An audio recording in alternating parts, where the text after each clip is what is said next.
Assalamualaikum warahmatullahi wabarakatuh. Waalaikumsalam warahmatullahi wabarakatuh. Bismillahirrahmanirrahim. Alhamdulillahi rabbil alamin. Wal aqibatu lil muttaqin wala udwana illa 'alal zalimin. Wassalatu wassalamu ala asyrafil anbiya'i wal mursalin Sayyidina wa maulana Muhammadin wa ala alihi wa ashabihi al-mujahidin at-tahirin, amma ba'du. Saudara-saudara kaum muslimin rahimakumullah, manusia selalu berusaha untuk mencapai apa yang menjadi cita-citanya di dalam kehidupan ini. Segala daya dan dana, seluruh waktu dan tenaga, segenap kemampuan dan kekuatan dikerahkan untuk mencapai apa yang dicita-citakan. Ada orang yang di dalam berusaha mencapai cita-citanya tetap berpegang teguh kepada kaidah dan norma-norma yang harus dipatuhinya, baik itu norma-norma kehidupan bermasyarakat, berbangsa dan bernegara, lebih-lebih lagi itu menyangkut norma-norma kehidupan beragama. Artinya, di dalam mencapai cita-citanya, dia tetap menghormati dan mentaati halal haram, mengenal hak dan batil, tahu mana yang boleh dan mana yang tidak boleh. Tetapi di lain pihak, tidak jarang, bahkan banyak sekali orang-orang yang di dalam usaha mencapai cita-citanya terjebak dalam prinsip menghalalkan segala macam cara untuk mencapai satu tujuan. Tidak ada lagi kaidah dan norma-norma yang harus ditaatinya. Ia tidak peduli dengan halal dan haram. Ia tidak kenal hak dan batil. Ia tidak tahu mana yang boleh dan mana yang tidak boleh. Segala cara dilaksanakan asal tujuan tercapai. Maka lahirlah orang-orang yang mengambil jalan pintas dan potong kompas dalam usaha mencapai apa yang menjadi cita-cita dan tujuan dalam kehidupannya. Begitulah kita lihat dalam kehidupan ini. Yang di bawah ingin cepat naik ke atas, sementara yang di atas bertahan tidak mau turun dari tahta dan singgasananya. Maka terjadilah benturan-benturan nilai dan kepentingan. Terbentuklah klik, klan, grup, dan sindikat-sindikat yang menyerupai mafia, di mana nilai objektivitas sudah sangat sulit ditemukan. Yang celakanya lagi, lahirlah budaya jilat-menjilat, upeti, dan lain sebagainya asal tujuan bisa tercapai. Sementara itu yang miskin ingin cepat menjadi kaya, sedang yang kaya ingin menjadi lebih kaya lagi. Kalau boleh tidak hanya sekedar dia saja yang kaya, anaknya harus kaya, cucunya tidak boleh miskin dan kere. Bahkan cucu daripada cucunya pun harus jadi orang-orang kaya. Ini keinginan yang wajar. Setiap orang tua tentu tidak ingin meninggalkan anak cucunya dalam keadaan miskin dan terlunta-lunta. Yang tidak wajar kalau keinginan itu membuat orang lalu menghalalkan segala macam cara, menyalahgunakan fasilitas yang dimilikinya, apalagi kalau dia berada dalam satu posisi di mana seharusnya dia memberikan contoh dan keteladanan. Maka akibatnya timbullah krisis wibawa, yang dari krisis wibawa ini mengendorlah disiplin.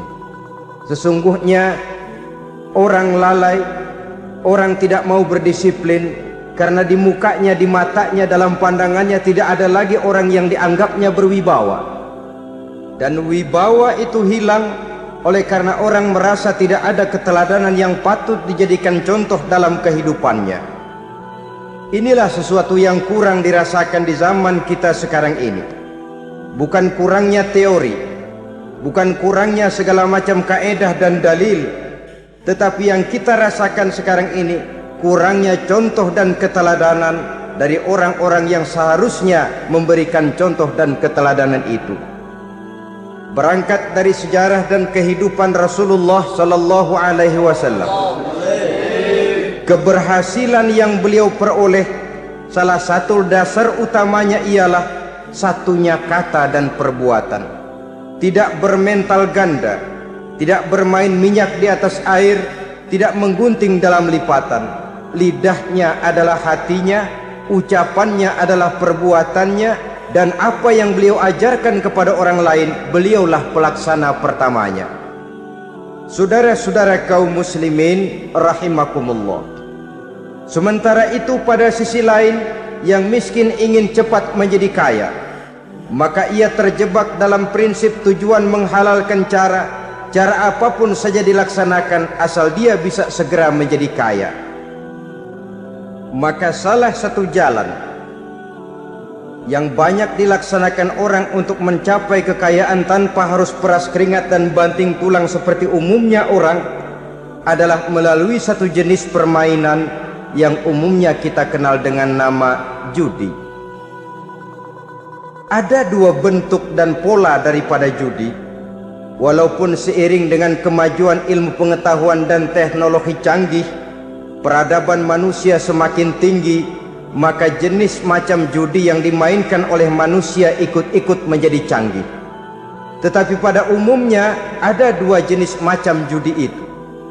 Pertama, ada judi yang dilakukan secara langsung, dalam arti seorang petaruh berhadapan dengan bandar atau orang berhadapan dengan orang. Dari judi yang dilaksanakan secara langsung ini, efek negatif yang segera bisa kita lihat dengan nyata. Pertama, timbulnya rasa dendam dan permusuhan. Walaupun orang nampak duduk berhadap-hadapan, walaupun kelihatannya mereka tertawa satu sama lain, tapi yakinlah itu cuma sekedar kulit saja. Pikiran yang ada dalam benak tiap-tiap orang yang terlibat dalam perjudian tidak lain ialah bagaimana saya bisa mengalahkan lawan main saya. Akibatnya tentu bisa kita pastikan, akan timbullah dendam dan permusuhan bagi yang kalah, akan timbullah rasa sombong dan menganggap remeh orang lain bagi yang menang. Yang kedua, lalainya orang kepada apa yang menjadi tanggung jawab dan kewajibannya. Orang bisa lupa kepada anak dan istri. Kalau kepada anak dan istri saja sudah bisa lupa, apalagi kepada yang lain, sebab anak dan istri memang merupakan bagian daripada kehidupan kita. Konon lagi saudara, konon lagi keluarga yang lain, anak istri saja bisa terlupakan oleh penyakit dan permainan yang bernama judi ini. Yang ketiga, hilangnya rasa sayang kepada harta. Harta yang didapatnya dengan peras keringat dan banting tulang. Mungkin pergi pagi dan pulang sore. Setibanya dia di meja judi, apalagi uang tadi sudah bertukar dengan dalam bentuk koin, maka rasa sayang kepada harta itu tidak akan pernah ada lagi. Tetapi saudara-saudara, bagaimanapun juga, judi dalam artian langsung semacam ini hanya melibatkan orang-orang tertentu. Artinya selektif. Ada judi yang lebih berbahaya daripada jenis ini, perjudian massal. Taruhlah roulette dan kasino itu judi. Tetapi judi jenis roulette dan kasino ini bahayanya hanya untuk orang-orang tertentu yang memang sudah mapan, kelompok elit. Masa iya bocah angon di kampung main roulette? Apa ia yang tinggal di pinggir kali kenal kasino? Ya entahlah kalau kasino Prambos ya. Dari judi massal semacam ini lahirlah penyakit yang dinamakan tulul amal. Tulul amal, orang yang terlalu panjang angan-angan. Bukan tidak boleh orang bercita-cita, sebab cita-cita itu perlu. Katanya manusia tidak makan masih bisa hidup 1 bulan lebih. Manusia tidak minum masih bisa hidup 3 hari lebih. Tapi manusia tidak punya cita-cita 1 jam pun dia tidak akan bisa hidup. Karena faktor yang membuat kita bergairah menghadapi kehidupan, faktor yang mendorong kita untuk tetap berusaha dan tegar menghadapi resiko, karena adanya cita-cita di dalam kehidupan kita. Tetapi cita-cita tanpa direalisir dengan usaha, cita-cita yang tidak berangkat dari kemampuan yang ada, pada akhirnya hanya akan merupakan cita-cita yang mengawang, tidak akan terwujud dalam kenyataan, dan akan membentuk manusia menjadi orang yang tulul amal, panjang angan-angan, terlalu muluk keinginan, tidak berangkat dari kemampuan dan kesanggupan yang ada pada dirinya sendiri. Maka penyakit inilah yang telah menghasilkan dan melahirkan penghayal-penghayal kelas berat, tukang-tukang ngelamun kelas tinggi yang hidup di angkasa luar. Dan sejarah belum pernah mencatat ada orang menjadi kaya karena judi, itu belum pernah. Saudara lihat saja orang kaya yang namanya Adnan Khashoggi, orang kaya yang namanya Henry Ford, orang kaya yang namanya Aristotle Onassis, orang kaya yang namanya David Rockefeller. Itu seluruhnya menjadi kaya bukan karena mereka terlibat dalam perjudian, tapi karena kerja keras, peras keringat, banting tulang. Dan itu dimulai sejak mereka masih remaja. Sehingga memang ada pepatah, ini baik sekali saya kira. Berpikirlah kamu di waktu pagi, bekerjalah kamu di waktu siang, makanlah di waktu sore, dan tidurlah di waktu malam. Berpikir di waktu pagi artinya belajar di kala muda. Bekerjalah di waktu siang artinya amalkan ilmu itu kalau sudah dewasa. Makanlah di waktu sore, hari tua nanti tinggal menikmati hasilnya. Tidurlah di waktu malam, maksudnya kalau mati, matilah dengan tenang. Logikanya berkaitan.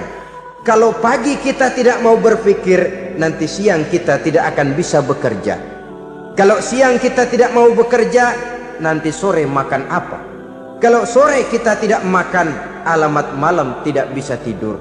Itu logika.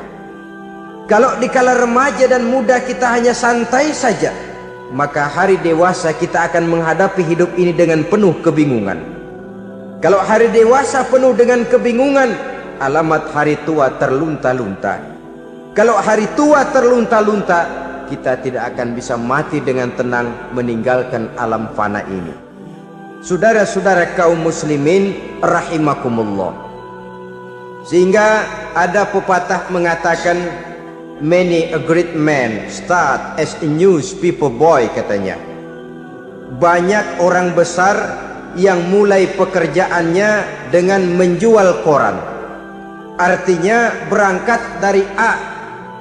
Banyak pengusaha mobil yang memulai pekerjaannya dari tukang cuci mobil, tapi lalu bertahap dan tegar menghadapi kenyataan, sehingga proses demi proses dia hadapi dengan tegar, dengan tabah, dengan sabar, dengan ulet, sampai kepada membuahkan hasil.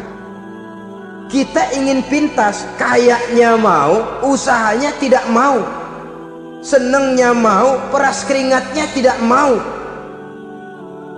Ini tentunya akan melahirkan kontradiksi di dalam kehidupan. Maka dari jenis perjudian massal semacam ini lahirlah penyakit tulul amal, panjang angan-angan, terlalu muluk cita-cita. Bayangkan saja kalau ini terjadi secara massal, menimpa nasib rakyat kita di pedesaan yang jauh dari keramaian. Tiap hari mereka didina-bobokkan oleh gambaran tentang akan diperolehnya uang dalam jumlah yang banyak dengan angka nol yang berentet. Tiap hari mereka melihat angka-angka itu. Mereka lambat laun akan terseret dalam arus tulul amal ini. Panjang angan-angan, muluk cita-cita, hanya dengan mengandalkan meja perjudian. Akibatnya timbul penyakit yang kedua, yang ketiga, yaitu malas berusaha. Orang kalau sudah terlalu asik berkhayal, menghitung bintang di langit, malas berusaha.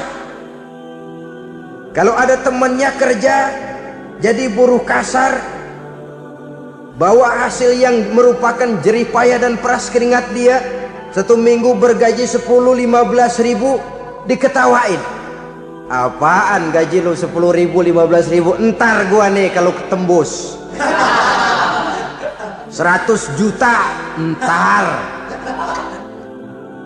Yang 10 ribu dan 15 ribu keringat orang itu dihina, itu dicela, tetapi dia selalu menghitung, entar nih gua, entarnya wallahu a'lam. Saudara hadirin yang saya muliakan, timbullah sikap malas. Padahal di tengah negara sedang membangun di berbagai bidang kehidupan, maka sifat malas ini merupakan musuh kita, baik mengejar kemiskinan, baik mengejar kebodohan dan keterbelakangan kita di sektor-sektor lainnya.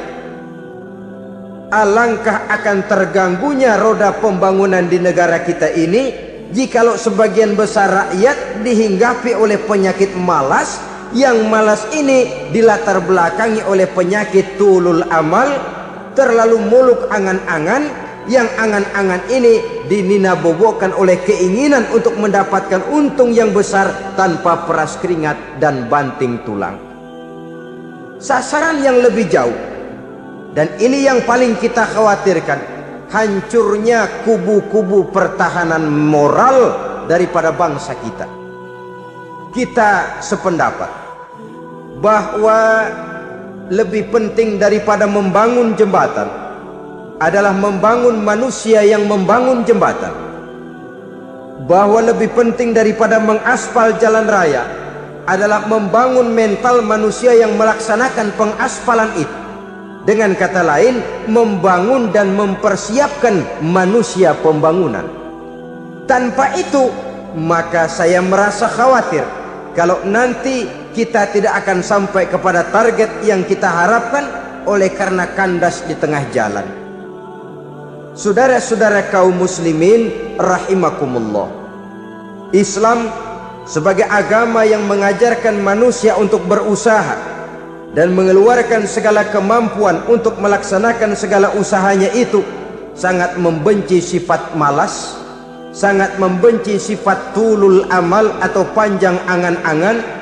Dan oleh karena judi melahirkan dua sifat itu, Islam sangat menganjurkan pengikutnya untuk menjauhi segala macam jenis perjudian, baik yang terang-terangan maupun yang dilakukan secara samar-samar, tidak ketara, judi canggih sesuai dengan canggihnya teknologi daripada manusia itu sendiri.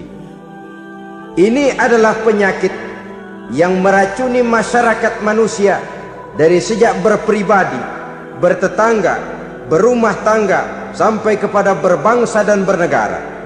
Dan kasus-kasus yang timbul sudah cukup banyak, yang tidak mungkin lagi kita katakan hanya sekedar bersifat kasuistis, bersifat kasus-kasus kecil saja. Sebelum riaknya naik ke permukaan, marilah kita membuat benteng untuk masing-masing pribadi muslim memelihara dan menjaga diri, jangan terseret dalam permainan yang bernama judi, apapun bentuknya, bagaimanapun cara dan ragamnya, karena jelas bahayanya lebih besar daripada manfaatnya.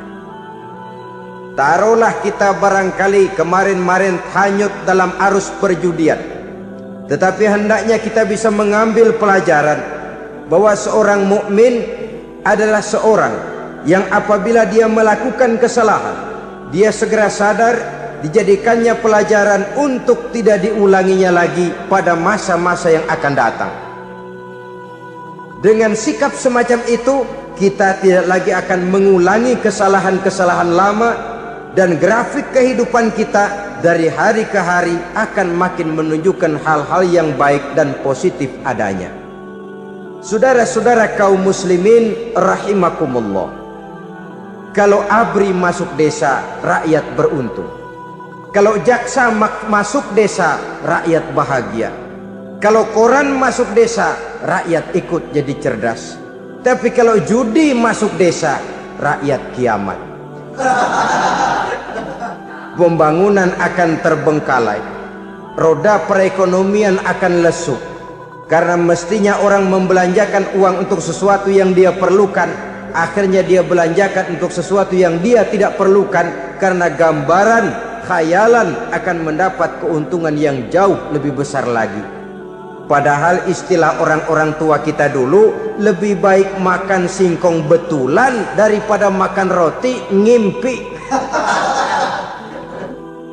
Artinya uang yang 1.000-2.000 rupiah itu lebih baik dibelikan beras, dimasak, makan bersama anak dan istri, terasa nikmat dan halalnya, ketimbang beli kertas lalu ngelamun, menghayal, menghitung yang bukan-bukan. Itu kertas dibolak madep ulon, dibolak madep mudik, diputar sana, diputar sini, akhirnya palanya ikut muter. Kira-kira apa yang cocok? Masih belum puas, kertas dilihat, orang gila ditanyain. Sudah tahu waras, orang gila yang ditanya. Masih belum puas, nanya orang gila, tidur di kuburan. Allahu Akbar. Padahal di rumahnya tempat tidurnya empuk, anget, nggak ada nyamuk. Kuburan, tidur di kuburan. Dampak-dampak negatif yang semacam ini pada gilirannya mau atau tidak mau akan menyeberang kepada garis akidah, membahayakan dan mengancam nilai-nilai tauhid yang kita miliki. Sudah kertas dibolak-balik tidak puas, orang gila ditanya. Orang gila ditanya belum maram, tidur di kuburan. Barangkali ada bisikan. Saudara hadirin yang saya muliakan, memang walaupun wahyu sudah berhenti, tapi Allah masih memberikan ilham kepada hamba-hambanya yang dikehendakinya. Tetapi ilham itu bentuknya positif. Kalau saudara pagi-pagi berniat, tahu-tahu datang pikiran nanti malam mau ngaji, itu namanya ilham. Kalau saudara sedang merenung, tahu-tahu datang pikiran, saya mau sedekah, itu namanya ilham, bentuknya positif.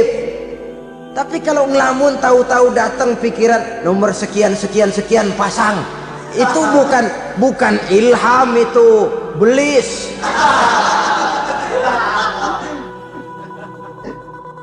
Saudara hadirin yang saya muliakan, tidak puas tidur di kuburan, cari yang lebih paten lagi, dukun ditanya. Nah, saya ingin menuduhkan persoalan. Apa tidak boleh orang ziarah kubur? Apa tidak boleh orang pergi ke dukun? Ini dalam kaitannya dengan judi, karena ini penyakit yang sudah merajalela, mewabah di kalangan masyarakat kita di lapisan yang bawah ini. Saudara hadirin yang saya muliakan, ziarah kubur bukan saja boleh, malah dianjurkan oleh Nabi. Tetapi ziarah kubur yang dianjurkan oleh Nabi itu dengan tujuan pertama, agar orang ingat kepada mati. Kafa bil mauti wa'izah, kata Nabi. Cukup dengan mengingat mati menjadi pelajaran bagi kamu semua. Maka etikanya diajarkan, kalau saudara ziarah kubur, sampai di depan pintu kubur itu kan, Assalamualaikum ya ahlal kubur wa inna insyaallahu bikum lahikun. Kami satu saat insya Allah pasti akan menyusul kamu. Kalau kamu sekarang berbaring di sini, satu saat kami akan berbaring di sini. Ziarah kubur mengingatkan orang kepada mati. Orang yang ingat kepada mati, gaya hidupnya lain dengan orang yang tidak ingat mati. Nah, orang kalau nggak ingat mati, gaya hidupnya nggak terkontrol. Kalau dia berkuasa, Fir'aun, itu nggak ingat mati. Kalau dia kaya, Korun. Sudah gambarannya nggak merupakan gambaran-gambaran yang baik. Orang yang ingat mati, dia berkuasa, dia berlaku adil. Suatu saat saya akan mati dan ini akan dimintakan pertanggungan jawab. Orang kaya ingat mati, dia akan jadi pemurah. Kenapa? Kalau saya diberikan ilmu, pertanyaan akhirat cuma satu, ilmumu kau amalkan untuk apa? Kalau saya diberikan umur panjang, pertanyaan akhirat cuma satu, umurmu kau habiskan di mana? Tapi jikalau saya diberikan harta, pertanyaan akhirat ada dua, hartamu kau dapat dari mana, kau belanjakan kemana? Depannya ditanya, belakangnya ditanya, dapat dari mana, dibelanjain kemana? Sebab dua-duanya berkaitan dengan kegiatan. Kadang-kadang dapatnya dari jalan yang baik, tapi keluarnya ke tempat yang tidak baik, itu pun tidak betul. Atau dapatnya dari yang tidak baik, tapi dibelanjakan untuk yang baik, itu pun tidak bisa diterima. Oleh karenanya, dengan mengingat mati, gaya hidup seseorang jadi terkontrol karenanya. Yang kedua, dianjurkan kita untuk berziarah kubur itu mendoakan orang-orang yang sudah meninggal. Mal mayyitu fi qabrihi illa kal gharikil mutaghawis, kata Nabi. Orang yang sudah meninggal itu di alam barzakhnya adalah seperti orang yang tenggelam di lautan, menunggu doa dari keluarganya yang masih hidup. Apakah itu anaknya, kemenakannya, cucunya, dan lain sebagainya. Adapun yang kalau kita ziarahi itu kuburnya orang-orang yang kita tahu merupakan orang soleh, orang yang berjiwa bersih, yang kita kenal ketakwaannya kepada Allah Subhanahu wa ta'ala, tidak ada salahnya kita bertabarruk, asal jangan dengan satu keyakinan bahwa dia secara mandiri bisa mendoakan kita. Dia hanya bisa melakukan itu hanya dengan izin Allah. Nah, umumnya orang kalau sudah ziarah ke kubur-kubur keramat itu Allahnya kelupaan. Itu yang dikhawatirkan merusak dan mengganggu akidah. Sehingga di awal-awal perkembangan Islam, Nabi pernah melarang orang ziarah kubur itu. Ini bisa kita simak dari hadis, kuntu nahaitukum an ziyaratil qabri fazuruha. Dahulu aku pernah melarang kamu untuk ziarah kubur, adapun sekarang kalau mau ziarah, ziarahlah kamu. Kata-kata dulu aku pernah melarang kamu itu menggambarkan bahwa pada permulaan perkembangan Islam, nilai keimanan para sahabat masih rapuh, masih lemah, masih memerlukan pembinaan. Sehingga kalau mereka sering ke kubur, dikhawatirkan mereka minta kepada kubur. Nah, tetapi tatkala nilai keimanannya sudah mapan, sudah kuat, kata Rasul, fazuruha. Adapun sekarang kalau mau pergi berziarah, ziarahlah kamu. Saudara hadirin yang saya muliakan, jadi jangan melupakan Allah.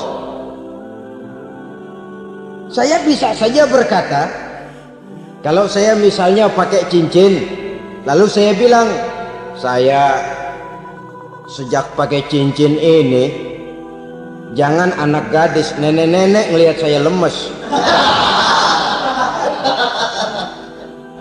Atau sejak pakai cincin ini dagangan laris bener. Cincin itu yang menggelincirkan akidah. Untuk tidak tergelincir, orang harus tidak melupakan Allah. Dia bisa berkata, alhamdulillah, Allah memberikan keistimewaan kepada batu cincin saya. Batu cincinnya tidak apa-apa, Allah yang memberikan keistimewaan. Ini dalam bentuk yang langsung. Dalam bentuk yang tidak langsung kita bisa lihat, misalnya kalau petani ditanya, oh ini bisa panen besar ini rahasianya apa Pak? Oh, pupuk urea. Pupuk urea. Nah, Allah nomor 16. Seorang petani yang baik keimanannya, dia akan berkata, kami bisa panen besar karena izin Allah. Lah kalau pupuknya mah pakai pupuk urea, izin Allahnya dahulu. baru kemudian pupuknya nyusul. Jadi sebenarnya bukan cuma pergi ke dukun yang bisa merusak keimanan, pergi ke dokter juga bisa loh merusak keimanan. Kalau berkeyakinan bahwa dokter itulah yang memberikan sembuh, kenapa akidah saudara tidak tergelincir karenanya? Dokter hanya memberikan obat dan resep, sembuh itu datangnya dari Allah. Ini yang diungkapkan lewat lisan Nabi Ibrahim alaihissalam, wa idza maridtu fahuwa yashfini. Apabila aku sakit, dialah Allah yang memberikan sembuh. Memberikan sembuh. Jangan juga menyalahartikan ayat ini. Ada ayat begini sakit terus nekat. Udah nggak usah berobat dah, emang penyakit dari Tuhan, ntar waktunya baik ya baik ya. Udah ampek terus dah. Orang yang berobat saja belum tentu sembuh, apalagi yang tidak berobat. Sama juga orang nggak sembahyang kita ajakin ngotot, lo juga yang sembahyang belum tentu masuk surga katanya. Lah yang sembahyang belum tentu masuk surga, bagaimana cengoran lo yang nggak sembahyang?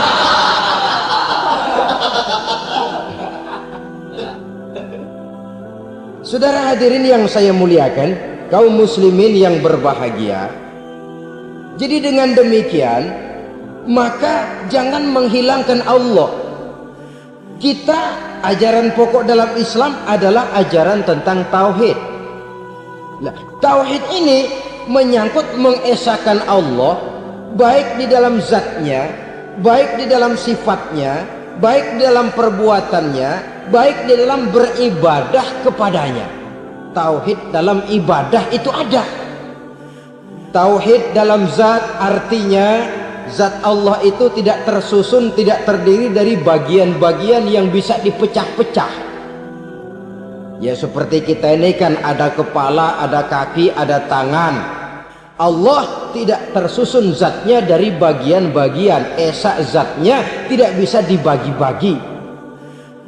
Esa sifatnya artinya Allah itu sifatnya tidak pernah berubah.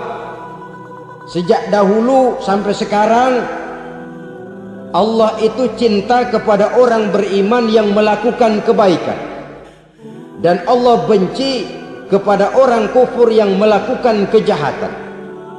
Mustahil satu saat Allah berubah. Orang kufur yang berbuat kejahatan didemenin, orang mukmin yang berbuat kebaikan dikeselin. Misalnya tahun 2000 Tuhan giliran jengkel sama orang mukmin. Itu mustahil. Dia esa di dalam sifatnya. Lain dengan sifat kita manusia. Sifat kita ini kan relatif. Ada saatnya kita senang, lain saat yang kita senang betul kita caci maki. Hari ini kita caci maki, besok kita puji. Lihat teman kaya, habis kita omongin, boleh jadi dia kaya. Kenapa? Dukunnya 36. Begitu kita habis caci maki begitu, dia datang ngasih duit sama kita. Cacian itu bisa berubah menjadi pujian. Lu ya emang bukan main dah. Sifat kita itu relatif, bisa terpengaruh oleh situasi dan kondisi. Saudara hadirin yang saya hormati, kaum muslimin yang berbahagia, Allah juga esa di dalam perbuatannya. Artinya di dalam menciptakan apapun yang akan diciptakan oleh Allah, di dalam melakukan apapun yang akan dilakukan oleh Allah, tidak terikat kepada faktor lain, tidak memerlukan bantuan lain. Dia adalah mutlak. Nah, kemudian kita mengesahkan Allah dalam zatnya, mengesahkan Allah dalam sifatnya, mengesahkan Allah dalam perbuatannya. Belum tentu berarti kita mengesahkan Allah dalam ibadahnya. Sebab banyak orang yang yakin betul Allah itu esa, teguh dengan pendiriannya. Tuhan lu siapa? Allah. Allah bagaimana? Esa. Gimana kalau dua? Kagak. Tiga? Enggak. Mantap. Soal tahlil paten. Tapi dalam ibadah kadang-kadang dia tidak mentauhidkan Allah. Ini makna wa ma umiru illa liya'budullaha mukhlisin. Kami tidak memerintahkan kepadamu kecuali untuk beribadah kepadaku, kata Allah, dengan ikhlas. Beribadah kepada Allah dengan ikhlas itu artinya apa? Beribadah hanya untuk Allah saja.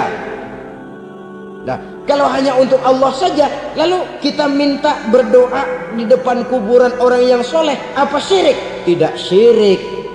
Kalau kita berkeyakinan bahwa orang tempat kita memanjatkan doa itu hanya bisa mendoakan kita dengan izin Allah.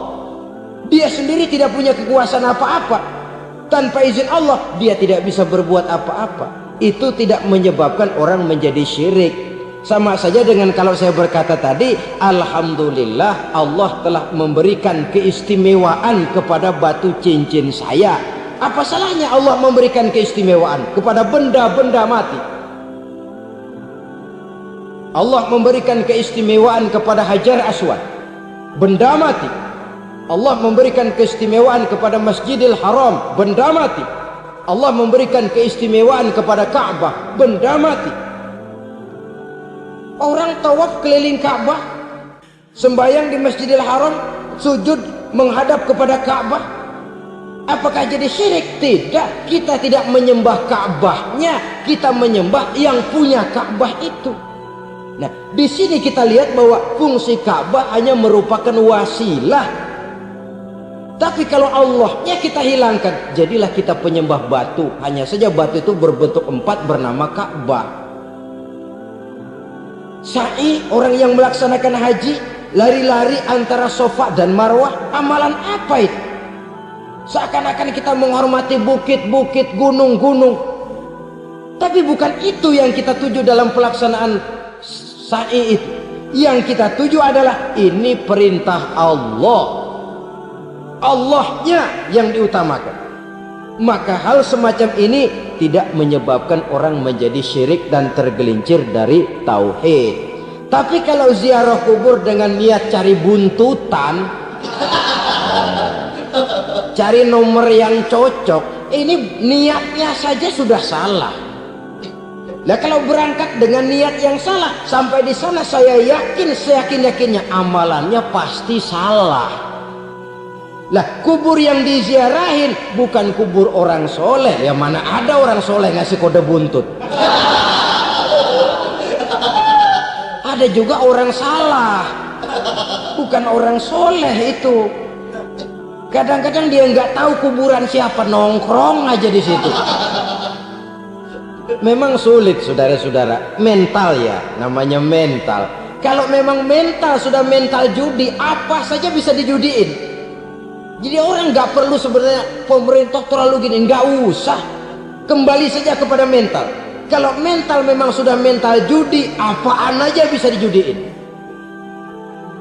Pulang tengah malam nabrak babi, babi yang keluar nih.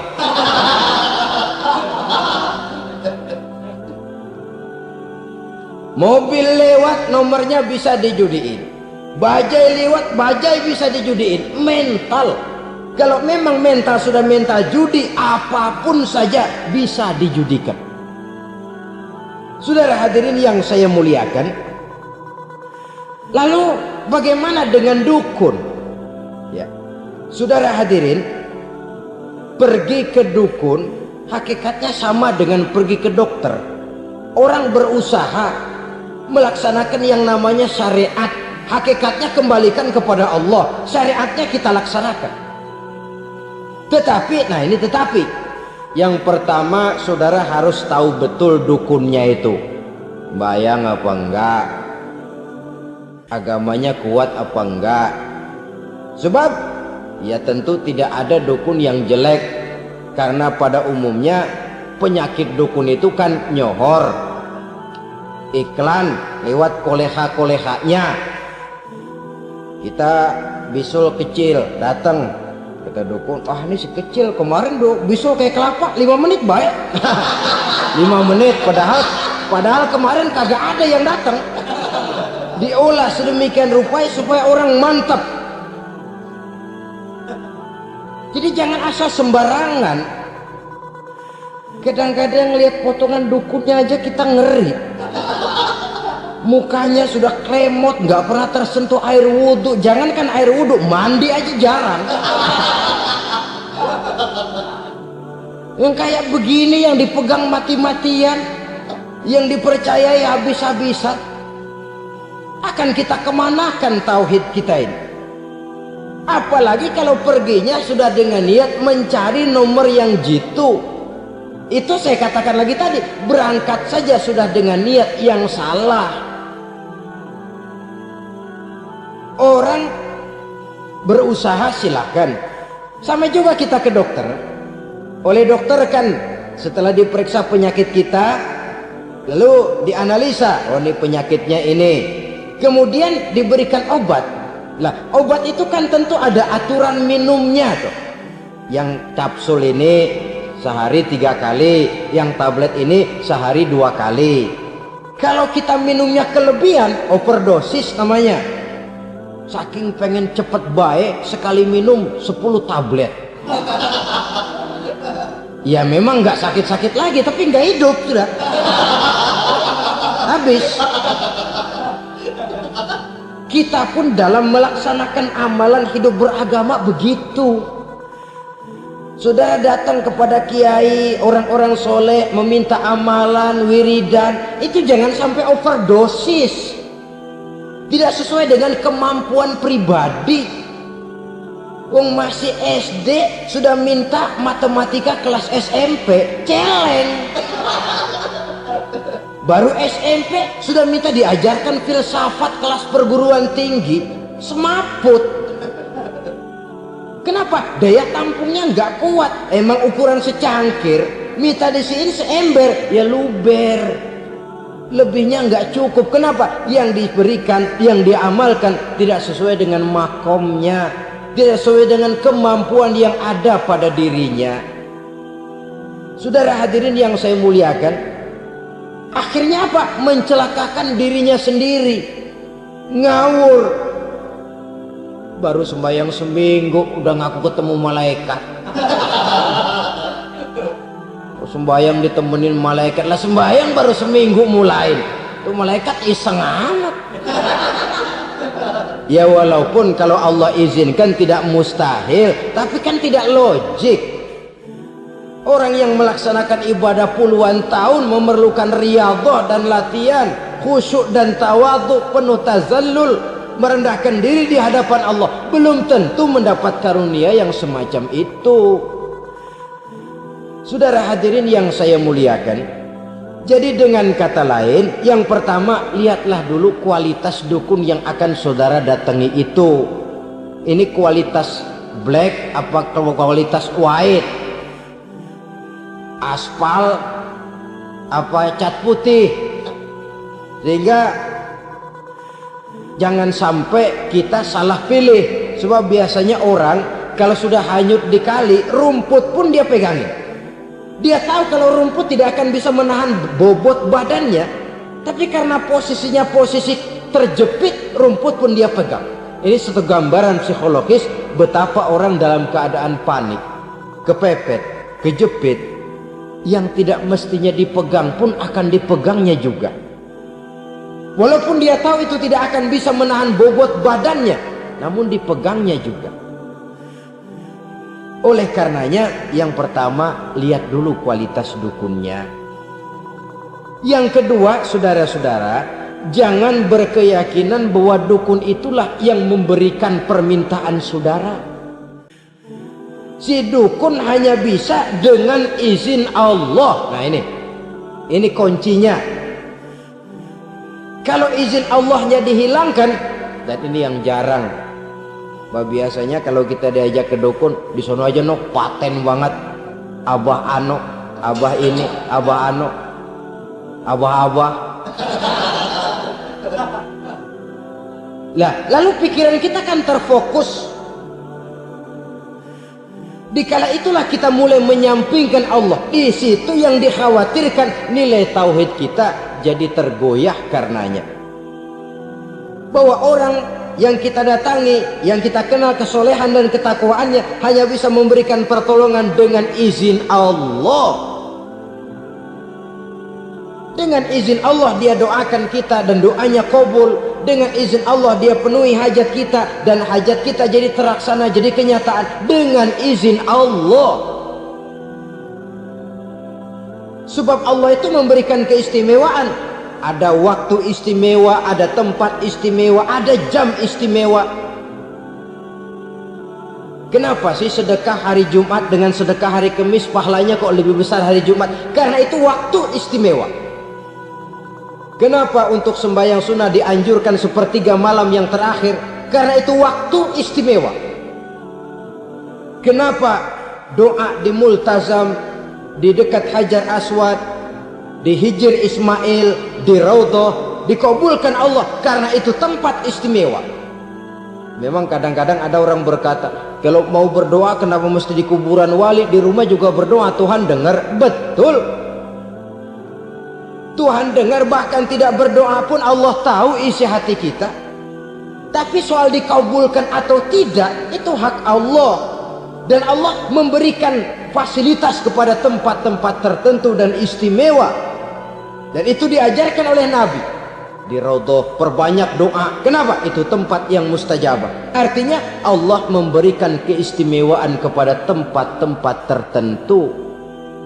Dalam konteksnya dengan ini, makom para aulia, para wali, para ulama soleh, tidak ada salahnya kita berdoa di sana, bertawassul, bukan meminta kepada si kiai, bukan meminta kepada si ulama, bukan meminta kepada si wali, meminta kepada Allah melalui tempat yang orangnya kita yakin dekat dengan Allah. Walaupun Allah tidak memerlukan perantara, itu jelas. Allah tidak memerlukan calo, memang, tapi Allah menyediakan waktu dan tempat-tempat istimewa. Itu harus kita manfaatkan untuk mendekatkan diri dan berdoa kepadanya. Saudara-saudara kaum muslimin rahimakumullah, saya kembali dalam konteksnya dengan dukun yang akhir-akhir ini jadi populer karena merajalelanya judi sampai kepada desa-desa, pedesaan-pedesaan terpencil, yang akibatnya menjauhkan orang dari nilai tauhid. Padahal benar kalau orang berkata kadzabal munajjimun walau sodaku, tukang-tukang ramal itu bohong walaupun benar.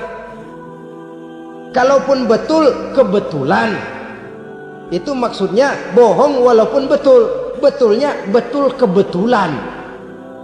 Maka para remaja itu biasanya gemar kepada membaca bintang Anda minggu ini, kan begitu toh? Nah, apa Aries, apa Virgo, apa Leo dan sebagainya, dan itu memang menarik untuk dibaca. Rezeki sebelah kulon, asmara anget. Saudara hadirin, hal yang semacam ini boleh saja untuk dibaca, tapi tidak untuk diyakini kebenarannya. Boleh saja untuk dibaca, tapi tidak untuk diyakini kebenarannya. Karena meyakini kebenarannya sama saja dengan mendahului Allah. Dan itu bisa menggelincirkan nilai-nilai tauhid kita. Tauhid dalam ibadah, saya katakan tadi, menyembah hanya kepada Allah, bermohon hanya kepada Allah dengan menggunakan fasilitas-fasilitas yang disediakan oleh Allah, baik berupa waktu maupun tempat-tempat tertentu dan orang-orang. Ya, kalau waktu dan tempat saja ada yang diberikan keistimewaan oleh Allah, padahal tempat itu benda mati, apalagi manusia yang merupakan makhluk hidup. Saudara hadirin yang saya muliakan, saudara-saudara kaum muslimin yang berbahagia, sehingga dengan demikian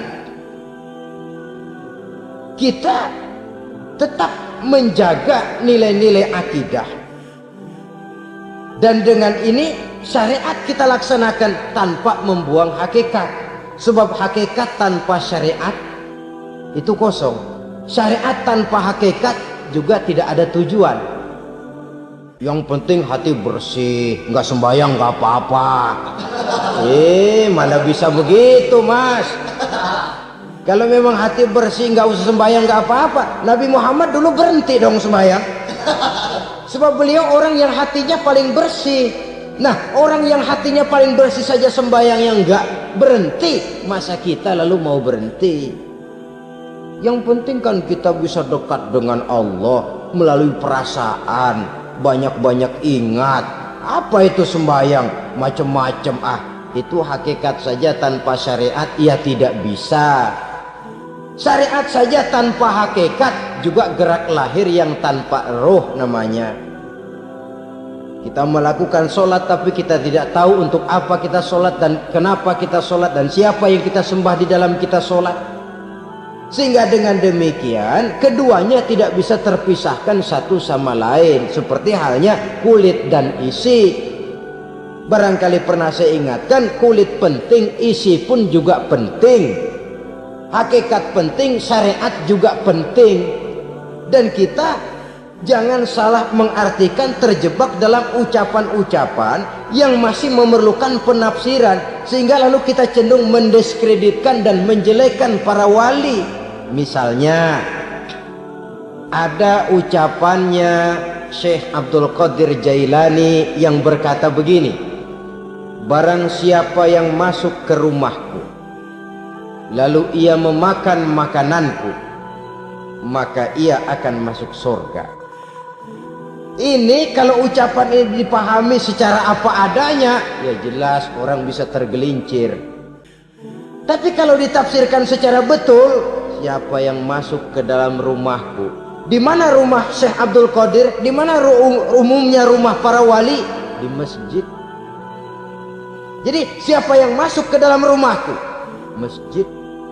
Lah kalau sudah di dalam masjid, makanannya apa? Getuk. Tentu saja tidak. Kalau sudah di masjid itu ya makanannya ya wirid, zikir, tahajud, baca Quran, paling kurang iktikaf. Jadi siapa yang masuk ke masjid lalu dia sujud, wirid, zikir, ya jelas saja surga. Jangan membaca ucapan ini lantas rame-rame nyari bekas rumah Syekh Abdul Qadir. Rame-rame masuk ya rumah kecil. Saudara hadirin, kita terlalu terpaku kepada materi ucapan dan melupakan filsafat daripada ucapan itu sendiri. Dalam kondisi yang sedemikian, sangat boleh jadi orang lalu tergelincir karenanya. Oleh karena itulah saudara-saudara, saya kembali kepada satu prinsip, bahwa sebenarnya dengan tidak perlu menyalahkan pihak-pihak lain, mari kita kembali kepada sikap mental kita sebagai muslim. Kalau mental memang sudah mental penjudi, apapun bisa dijudikan. Tapi kalau mental itu tidak ada, walaupun di kiri kanan dan depan belakang banyak dibuka tempat-tempat perjudian, saya yakin kita akan mampu menahan dan menjaga diri. Sikap mental inilah yang memerlukan pembinaan dari kita semua, sehingga dengan demikian kita akan menjadi pribadi-pribadi yang bisa bertahan dari segala gempuran-gempuran yang datang dari luar karena adanya prinsip ketahanan mental itu tadi. Sekali lagi saya ingatkan bahwa judi selamanya tidak akan pernah mendatangkan kebahagiaan. Judi tidak akan membuat orang menjadi kaya. Judi tidak akan membuat orang makin akrab berteman dan bersaudara.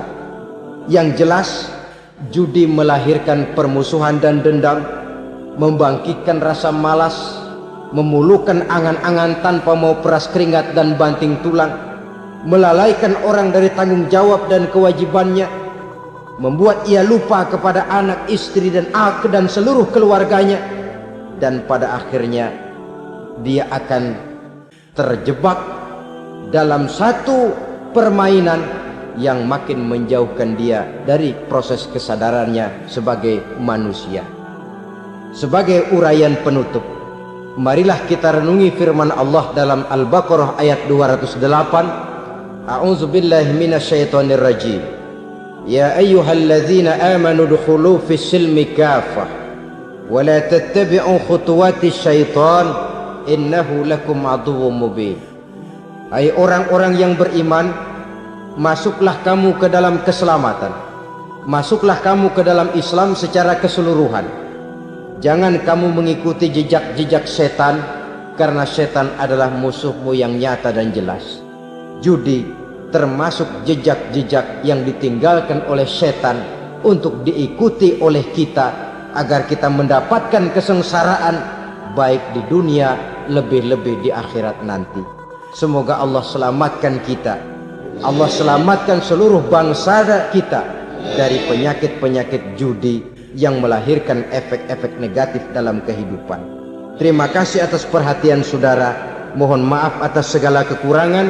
Usikum wa nafsi bitaqwallah. Wassalamualaikum warahmatullahi wabarakatuh. Waalaikumsalam warahmatullahi wabarakatuh.